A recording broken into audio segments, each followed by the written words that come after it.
Hi, it's Janet Johnson, and thank you so much for tuning in. I'm really glad that you did. And I'm very excited today because I'm kicking off a series of 10 videos that we'll go over for the next 10 days on my blog. And it validates what I've been telling you all along about storytelling.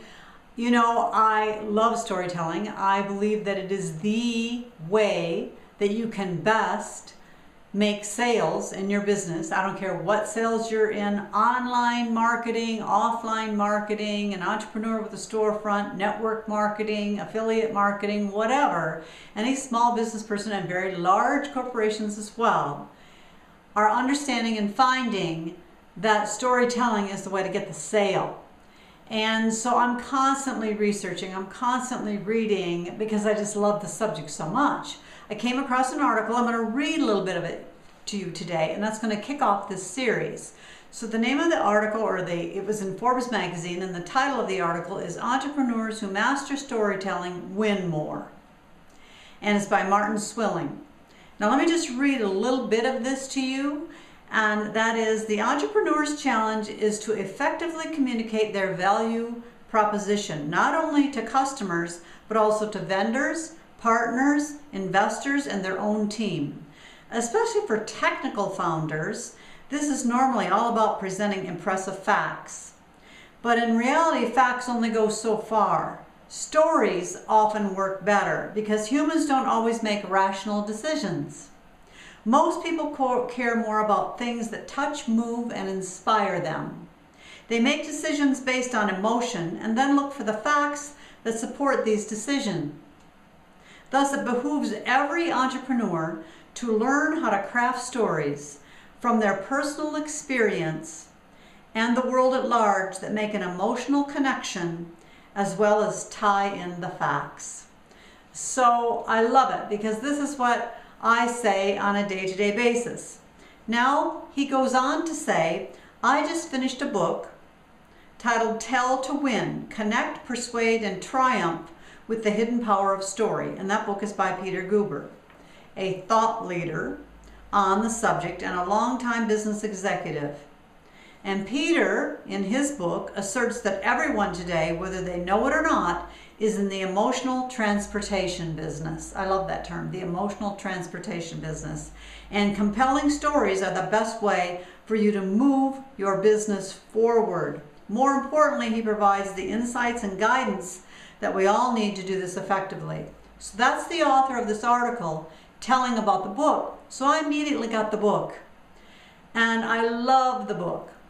And in that book and in this article, what the guy who wrote the article in Forbes said is he extracted 10 basic principles from the book for telling the right story at the right time and telling it right.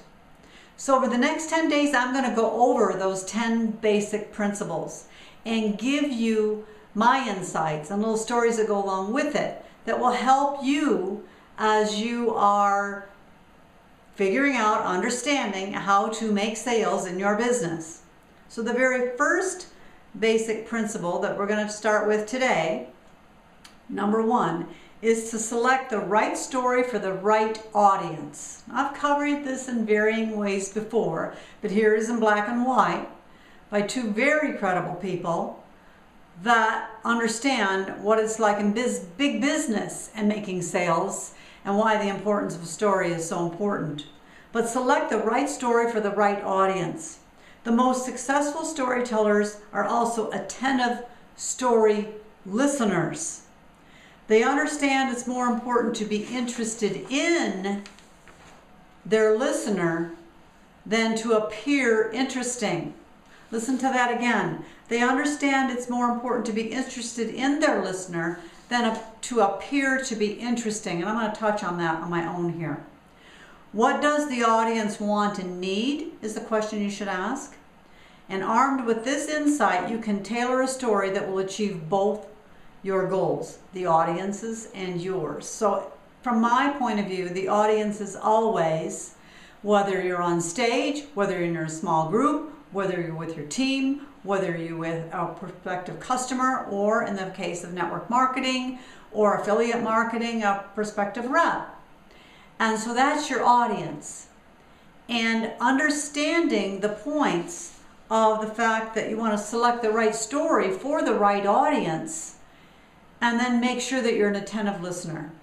So for example, if you have a great golf story, that is a better story to tell people that you know are sports enthusiasts or golfers or outdoors people even, than maybe moms who are stay-at-home. Maybe they like golf, but if you have a story that will ring true about something that is about your business or your opportunity or your product, and it has to do with something that happened to you with golf, then the better audience for that particular story might be the audience that I explained, outdoors people, people who golf, that kind of thing. It's the same thing, vice versa. If you have a story that's interesting because it's something that happens to do with your kids or that kind of thing, then maybe moms are the ones that you want to tell that story to. I'm kind of just portraying common sense here, but I really want to make sure I'm pointing it out. The other piece of this number one basic principle is that it is more important to be interested in the listener than to appear interesting. And I want to share something with you. In my first network marketing company, there were a couple specifically top leaders, and I won't name them, but there were top leaders who, whenever you entered into a conversation with them and engaged with them, they were all around the room and interacting with a lot of people. But when you got with them one-on-one, a couple of people that stand out particular to me, always when you were in conversation, their eyes would be around the room looking for someone else that they wanted to talk to more than they wanted to talk to you. You really got that sense of it. And it didn't matter because I rose up the ranks very quickly and became someone that people sought out for me to talk to. And you know what? I really learned by that experience to make eye contact and be engaged and be with that person right then.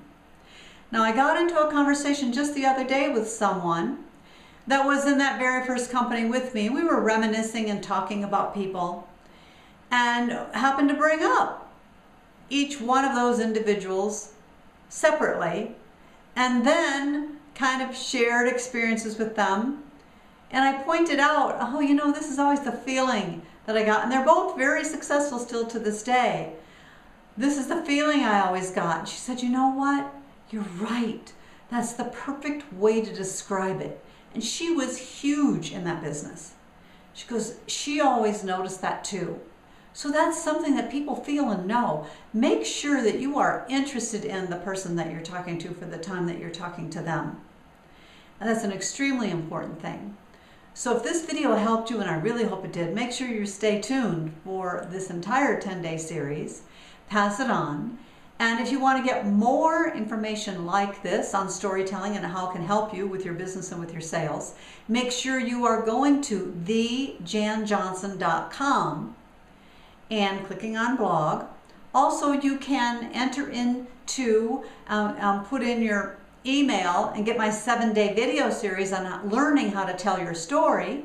If you go to the resources page, I have a really cool thing that you can connect with and get some personal coaching from me for basically nothing, actually, for a system to help you with your business, your training, and getting you online and marketing. So make sure you tune into thejanjohnson.com as well.